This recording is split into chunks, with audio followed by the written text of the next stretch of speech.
विनापरवाना pest control उपनगर police Thane Nashik येथे गुन्हा दाखल। माननीय जिल्हा अधीक्षक कृषी अधिकारी कार्यालय नाशिक येथे मिळालेल्या लेखी तक्रारीच्या अनुषंगाने दिनांक 15 ऑगस्ट 2025 रोजी जिल्हा भरारी पथकचे सदस्य डॉक्टर जगन सूर्यवंशी, जिल्हा गुणवत्ता नियंत्रण निरीक्षक नाशिक व श्री सुरेश दगडे, कृषी अधिकारी गुणवत्ता नियंत्रण निरीक्षक नाशिक यांना मिळालेल्या तक्रारीच्या माहितीनुसार अवैध विनापरवाना पेस्ट कंट्रोल नाशिक शहरात करीत आहेत। त्यानुसार बनावट ग्राहकाने पेस्ट कंट्रोल मागणी केली।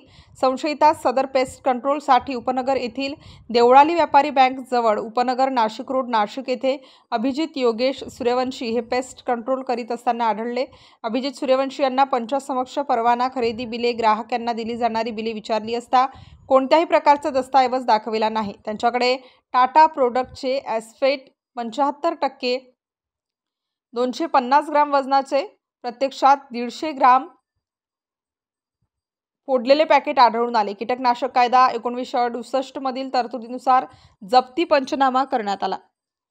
संशयित आरोपी अभिजित योगेश सूर्यवंशी औरंगाबाद नाका नाशिक यांनी कोणत्याही प्रकारचा पेस्ट कंट्रोलचा परवाना सादर केला नाही, म्हणून त्याच्या विरुद्ध शासनातर्फे भारतीय न्याय संहिता 2023 चे कलम 318(4), कीटकनाशक कायदा 1968 आणि कीटकनाशक नियम 1971 चे उल्लंघन म्हणून उपनगर पोलीस ठाणे येथे श्री सुरेश दगडे, कीटकनाशक निरीक्षक तथा कृषी अधिकारी गुण नियंत्रण, तालुका कृषी अधिकारी कार्यालय नाशिक यांनी गुन्हा दाखल केला। पंच म्हणून श्री संजय भांड, उपकृषी अधिकारी नाशिक व तनिष शिंदे नाशिक यांनी पंच म्हणून काम केलं।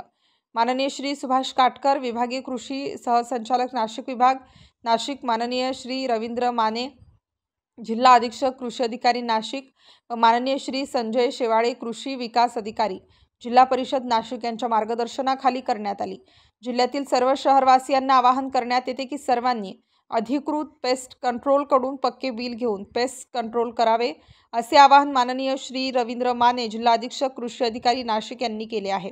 स्टार न्यूज साठी मोहसिन पठाण, नाशिक।